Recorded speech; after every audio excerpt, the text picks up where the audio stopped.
hoy hablamos de una realidad que estamos viendo hace algunas semanas en República Dominicana, denuncias presentadas por la Sociedad Dominicana de Oncología con relación a cambios en las medicaciones establecidas para pacientes oncológicos. Y aquí yo quisiera ver la parte clínica y la parte del derecho del ciudadano, porque se habla de la importancia de poder establecer diagnósticos tempranos en cuanto a enfermedades oncológicas, justamente para poder establecer tratamientos oportunos. Hay criterios médicos para poder establecer dichos tratamientos. Entonces, ¿qué ocurre, doctora Cabreja, cuando un paciente inicia un tratamiento y una ARS por tema de cobertura cambia dicho tratamiento? ¿Y cuál es el derecho que se viola, Gilberto Obgio, quien es parte de nuestro panel en el día de hoy, a ese ciudadano cuando no se respeta la decisión de su médico tratante y se cambia dicho tratamiento? Adelante, primero vamos con la doctora y luego venimos con Obgio. Doctora. Sí, gracias, Liz. Adelante. Mira, realmente es científicamente comprobado que cuando se retrasan los tratamientos oncológicos, ya sea cuando son con una intención curativa o en un paciente que está en un tratamiento paliativo porque es un paciente incurable, en el paciente con enfermedad temprana se reducen las tasas de curación y en el paciente con enfermedad avanzada, obviamente, ese lapso de tiempo que estará sin tratamiento, el tumor crecerá y complicará la situación clínica del paciente, por lo cual no es en ningún caso aceptable que el paciente demore en iniciar su tratamiento y mucho menos que interrumpa el tratamiento luego de iniciado, a menos que sea por una condición clínica que lo amerite. ¿Qué dice el derecho? ¿Qué establece la Seguridad Social en la República Dominicana sobre el derecho que tiene el ser humano? ¿Verdad? Claro. Que en este caso hay que dividirlo. Bueno, el ser humano que tiene un carné donde está afiliado a la Seguridad Social y el total de los seres humanos que viven en la República Dominicana, donde la ley, la Constitución establece que tiene derecho a servicio de salud. Te voy a decir otra cosa. Y el ser humano que tiene un diagnóstico de cáncer, a veces también es sujeto al abandono de la expectativa de la calidad de vida de ese paciente, y muchos médicos le dan de lado y no le interesa, y a las ARS y a la CISALRIL quizá abogar intensamente por el derecho de esta población, porque lo perciben como una población que la gente nace, crece, se desarrolla y muere. Dicen, bueno, esta gente está casi al morir, y suena grotesco decirlo así, pero es una de los sesgos del sistema que desprotege con más frecuencia el estado de la calidad de los pacientes oncológicos. La doctora Ángela establecía casi ahora mismo una palabra que no se había dicho durante todo el programa, pese a que decimos que las estadísticas nos informan que el 90% de los pacientes con cáncer van a fallecer. Bueno, el 100% de las personas vamos a fallecer, pero el 90% de estas personas con cáncer que no tienen tratamiento oncológico oportuno, eficiente y efectivo, tampoco tienen tratamiento paliativo. Eso es un problema. Entonces estamos diciendo, no solamente la población, no la estamos atendiendo en la parte de la atención primaria, desde la óptica de la articulación de los servicios para encaminarlo tan pronto sea posible a un tratamiento oportuno, que es de lo que vamos a hablar cuando las ARS cambian la receta, o efectivo, sino que también al final del ciclo de la enfermedad están también desprotegidos porque no le damos cuidado paliativo. Y que en la República Dominicana, a decir por la doctora Cabreja, tenemos que lo más frecuente es que los pacientes lleguen en la etapa final, etapa 4, entonces ya paliativo. Entonces el programa debería ser: ¿qué dice el catálogo de servicios de salud sobre los cuidados paliativos de los pacientes con cáncer? No, mi problema es por qué tiene que haber un catálogo. Ese es el sistema que niega la ley. Exacto, ese es el sistema que niega la ley. Y eso me lleva a la pregunta específica. Dice, porque la mamacita de las leyes no es la Constitución. Sí, el artículo 61 dice que tenemos derecho a la salud, y ese derecho a la salud debe estar regulado conforme a la ley dominicana para proteger la oportunidad, la accesibilidad y la universalidad del acceso a este derecho.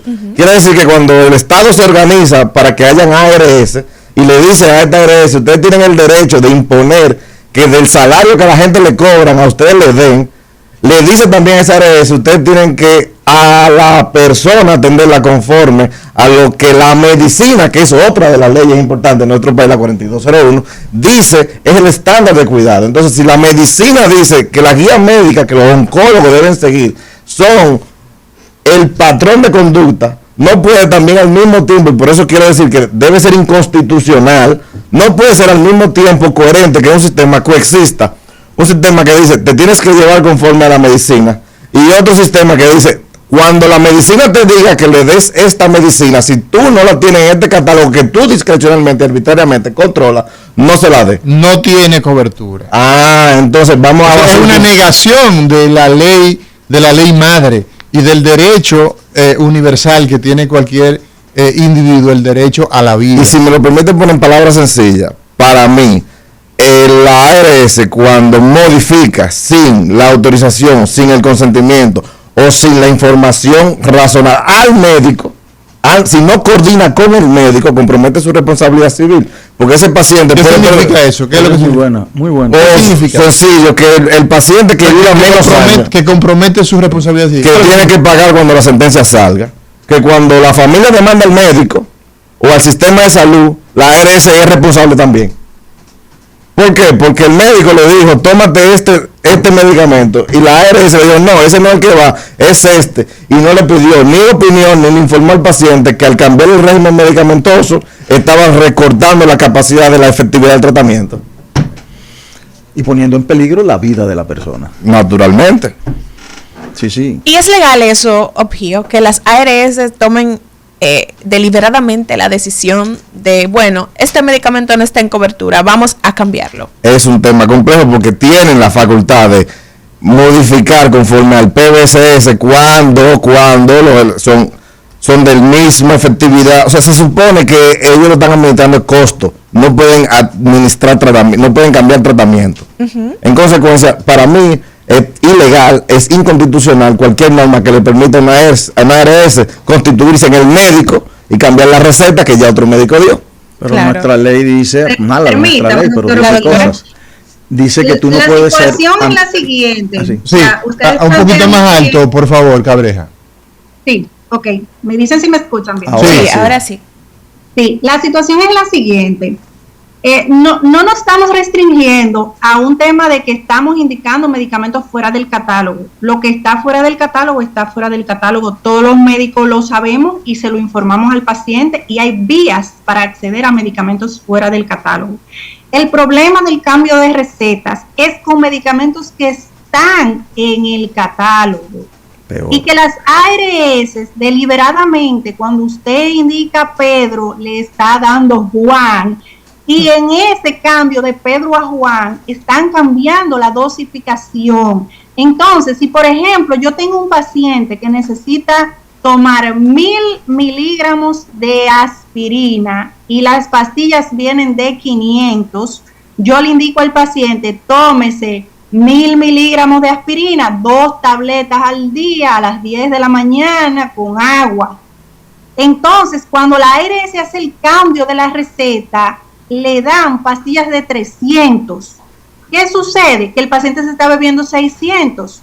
O en el caso contrario, también ocurre que sobredosifican los pacientes, porque quizás el medicamento viene en una presentación más pequeña, el que le estoy indicando, y la ARS le está dando un medicamento con mayor cantidad de dosis. Entonces, al final, el paciente tomándose la cantidad de tabletas que yo le indiqué, se está tomando el doble de la medicina que le prescribí. No me entero porque yo no participo en ese proceso. El paciente va donde le indica su ARS, retira su medicamento y empieza a tomárselo como se le indicó en la receta.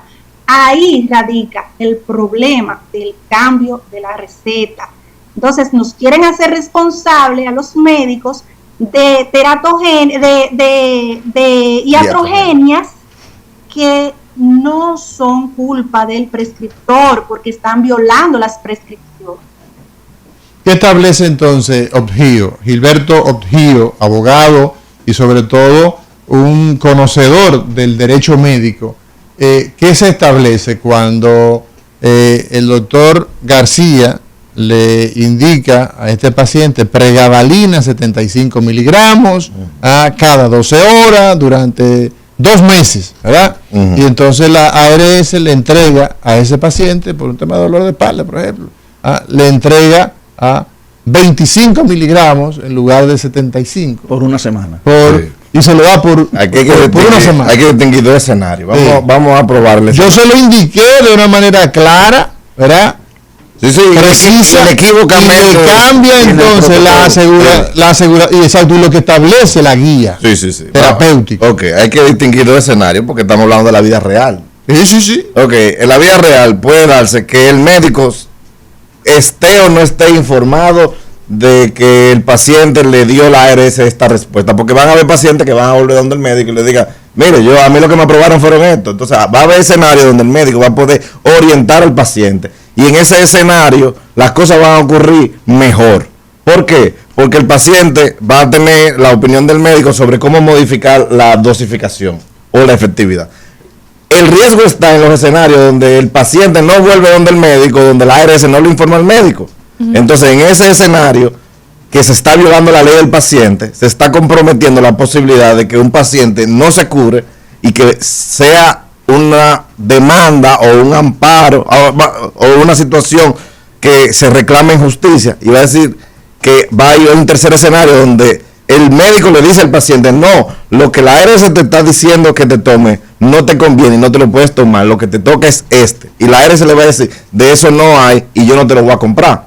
Ese último escenario, el paciente puede reclamar en amparo, que es una acción constitucional de justicia, que nuestro Tribunal Constitucional ya ha reconocido previamente que aunque no esté en el catálogo un servicio, cuando este servicio es necesario para la vida, se entiende que lo que la ley 8701 vino a hacer al país es a crear un sistema donde se le dé acceso a la salud a la gente, no el acceso de salud conforme a un reglamentico. Por eso el Tribunal Constitucional dictó una sentencia en la que obligó a que le cubrieran tratamientos no cubiertos en catálogo a esa señora. Entonces, moraleja, sociedad dominicana, usted le están dando negación de cobertura, métale un amparo que además es una acción constitucional gratuita. Vamos a ver, es que estamos equivocados. Vamos a ver. Nosotros hemos hecho la discusión de la seguridad social por otro lado. Artículo 1 de la Ley de Seguridad Social es protección financiera, no acceso a la salud, a la atención, ni siquiera a la salud, no es acceso, es protección financiera. ¿De quién? Al afiliado, quiere decir que todo aquello, donde yo tenga que pagar una atención que ponga en riesgo mi patrimonio, presente o futuro, la seguridad social me sustituye y paga ella por mí. Ese es el papel de la seguridad social, pero como está dirigida por médicos que se creen que por ser médicos pueden dirigir el sistema de salud y pueden dirigir cualquier cosa, que no se han preparado, los llevan todo al campo de la atención. Y entonces el plan básico es una violación a la protección financiera. Y fíjate que te protege contra qué. Es un menú. Es un menú, pero de lo barato, claro, de lo que no amenaza tu patrimonio. Lo que amenaza tu patrimonio es que ellos tengan que ponerte en manos tuyas en un quirófano, exacto, que fácilmente ya con quirófano y especialista pasa de $1 millón. Y eso sí quiebra mi patrimonio, pero eso no me cubre. Exacto. O me pone límites, porque realmente lo que busca esa ley, lo que buscan la actuación de los que dirigen esa ley, es mejorar la salud del mercado, no la salud de la población. Los cambios no se dan por el cuidado del paciente, sino porque yo gasto menos. Y negación y una cosa, negación de servicios se traduce, ¿saben qué?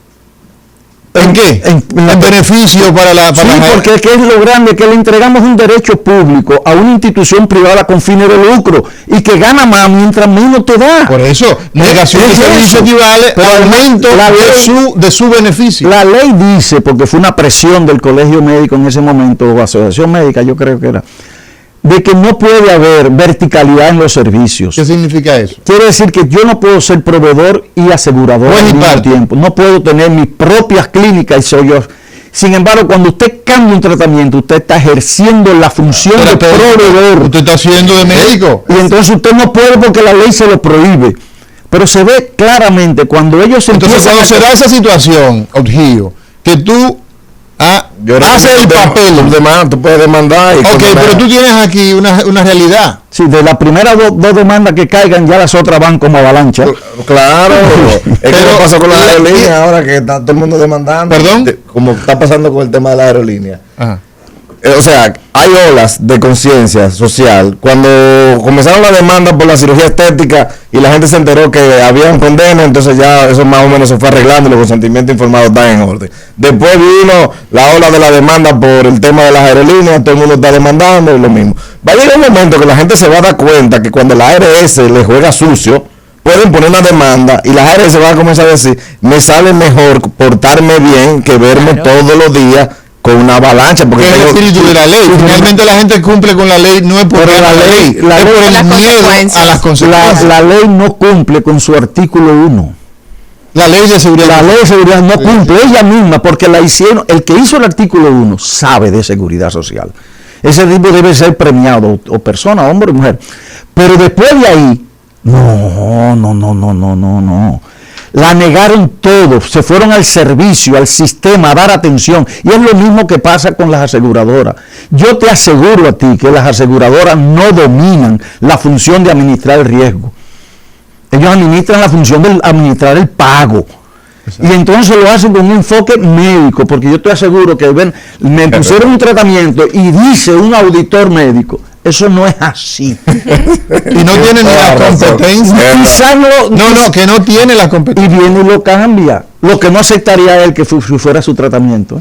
Ahí no. Pero eso es lo que administran el caso pago, uno a uno. Sí. Era uno a uno. Y prefieren pagar por acto antes de crear convenios que aseguren volumen y productividad. Simplemente yo te pago por acto. Oye, como tú pagas por acto, el único riesgo de quiebra es el pagador. Ya. Claro. Entonces, ¿qué sucede? Que como el riesgo es de ellos, entonces empiezan a glosarte y empiezan a cambiarte para seguir su lógica de ganancia. Claro. Entonces, porque no debe haber ARS privada, ¿eh? Yo pienso igual que usted. Yo pienso que aquí deberíamos tener una sola ARS, que la ARS del y que Estado. No gane según lo que quede del fondo. Exacto. No. Sino usted no tiene lucro, usted no tiene beneficio. La capacidad de lucro se supone que no la debe tener. No. Eso es importante. Nosotros tenemos que irnos a una pausa. No podemos avanzar. Nosotros tenemos una realidad, y es que en la República Dominicana tenemos básicamente 3 o 4 hospitales, pero el primer hospital, por ejemplo, que empieza a dar servicio en la República Dominicana es el Instituto Oncológico Dr. Heriberto Peter. Tiene que tener 85 años, poquito más, poquito menos, poquito más probablemente. Luego está, hace unos 12 años probablemente, el INCAR, que es el hospital estatal. Está Oncocer, está en Santiago creo que está Homs. Doctora, ayúdeme, usted que es la experta. Tenemos en la República Dominicana 4 o 5 hospitales, un poquito más alto, Isidro. Doctora. Sí. Realmente ONGs como tal, que funcionen como el Heriberto Peter, tenemos 4. Está el Instituto Oncológico Heriberto Peter, que fue uno de los primeros fundados. Creciendo. El Instituto Oncológico Regional del Cibao, que fue el siguiente. Está el Instituto Oncológico del Nordeste. Hay instituciones privadas que trabajan en el este, como son RODI, y hay otras unidades oncológicas. Sí. En el sur también hay iniciativas. Sí, pero de forma, digamos, de forma gruesa, el cáncer en la República Dominicana lo manejan 2 hospitales grandes, el Instituto Oncológico Heriberto Peter y el Rosa Emilia. Y luego hay entonces estructuras más pequeñas, unidades más pequeñas, ¿cierto? Sí, los 2 hospitales más grandes, como usted dice, Rosa Emilia Tavares, Heriberto Peter, y en Santiago el Oncológico Regional del Cibao. Son los institutos que más pacientes oncológicos tienen. El que está en Santiago está en las instalaciones de... Está detrás del Cabral Ibáñez. Exacto, pero ese no pertenece al sector privado. Es una ONG. Es una ONG. Entonces, pero ahí cogí miedo. Ahí cogí miedo. Bueno. Entonces tú tienes aquí que las personas llegan en etapa 4, porque hay una realidad, y es que la gente vive lejos, donde están los centros de salud que le dan atención ya, digamos, de tercer nivel. La detección anda por... El complejo especializado. Exacto, pero la detección temprana anda por la libre, ¿verdad? Cuando se tapa, como dice la población, ¿de qué murió tu abuelo? No, él se tapó, un cáncer de próstata. Hizo metástasis, la vejiga no drenaba, pero evidentemente eso sigue siendo la realidad hoy, al año 2025. Entonces, ¿qué pasa con eso? ¿Tiene la población capacidad de demanda cuando no tiene ni siquiera capacidad de hacerse un chequeo preventivo? Sí, porque es gratis. Por la acción de amparo para el acceso a la atención sanitaria es una acción constitucional regida por la ley 137.11 y es totalmente gratuita. Y o sea, si el costo es cero, la fricción económica es cero. Ya de ahí para adelante, ¿cuál es tu motivación? ¿Cuál es tu interés? Ahora, hay una cosa, el paciente con cáncer no está cubierto su mecanismo diagnóstico. Y la parte paliativa. Es decir, él tiene que invertir, si tiene que hacer una resonancia, si tiene que hacer una prueba, eso no está incluido. Y él todavía no tiene diagnóstico de cáncer. Y un detalle, que la gente, por ejemplo, llega, para dar un caso muy, muy puntual, el paciente llega, ¿verdad? Digamos, le identificaron que tiene una masa, tiene un tumor en el colon, pero el paciente, le hicieron una tomografía y ahí se ve una masa, le hicieron una sonografía y ahí se ve una masa.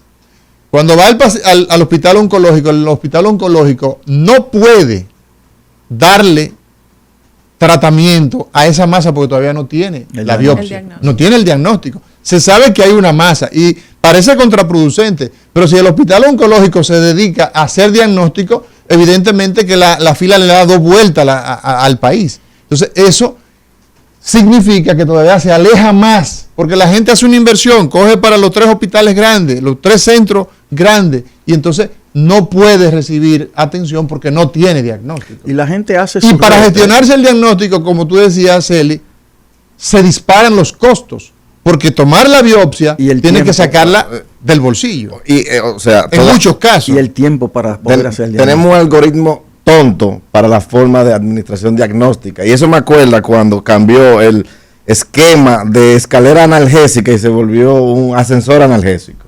¿Por qué vamos a tener que agotar todos los pasos intermedios si ya sabemos que vamos al 7º piso, por ejemplo? Entonces, hay que dotar de inteligencia algorítmica los procesos de decisiones masivos de la sociedad, implementando tecnologías como la inteligencia artificial enfocada a la administración de diagnósticos oportunos para evitar no tener que, si hay que hacerle la biopsia, como si hay que meterlo a quirófano, ¿para qué tenemos entonces que esperar los pasos intermedios previos que ya probabilísticamente sabemos que en 98 de los 100 casos nos va a dar como resultado que tenemos que llevarlo a quirófano? Lo que pasa es que muchas veces el paciente no se lleva a quirófano de primera intención porque quien lo define es justamente el profesional. Nada, que hay que volver a lo que decía no, es que hay que volver y reconocer que los actores del sistema están operando bajo incentivos diferentes a lo que se enuncian. Sí, pero que lo que pasa en ese aspecto, que está tomando decisión de lo que va a hacer como paciente una persona que no tiene competencia, que no sabe de eso, porque usted no sabe de eso no es su papel. Doctora Cabreja, adelante. Sí, yo refuerzo lo que ustedes comentan y realmente volvemos a un punto que tocamos atrás, y es el tema de que, por ejemplo, en la provincia de Dajabón no hay un mamógrafo. No. Y si hubiese un mamógrafo, la pregunta siguiente es, ¿quién lee la mamografía? ¿Está entrenado para diagnosticar cáncer esa persona? Entonces, es a diario que a nosotros nos llegan estudios de imágenes positivos con informes negativos. O sea, esto va más allá de lo que nosotros podamos imaginar. Falta mucha educación a la población, pero también a la parte médica sobre diagnóstico temprano, prevención y todo lo que concierne al tema del cáncer. Cabreja, una pregunta. Sí, perdón, sí. Una pregunta. Una mamografía, siendo el cáncer de mama el cáncer número 1 en la mujer dominicana, operador dependiente, depende de quien hace la mamografía, el resultado de si esa mamografía es positiva o negativa, pregunta. Depende del equipo con el que se hace, de quién la realiza, que es el técnico que hace la prueba, y de quién la lee. Estamos jodidos entonces. La lectura depende de eso, pero el resultado es objetivo.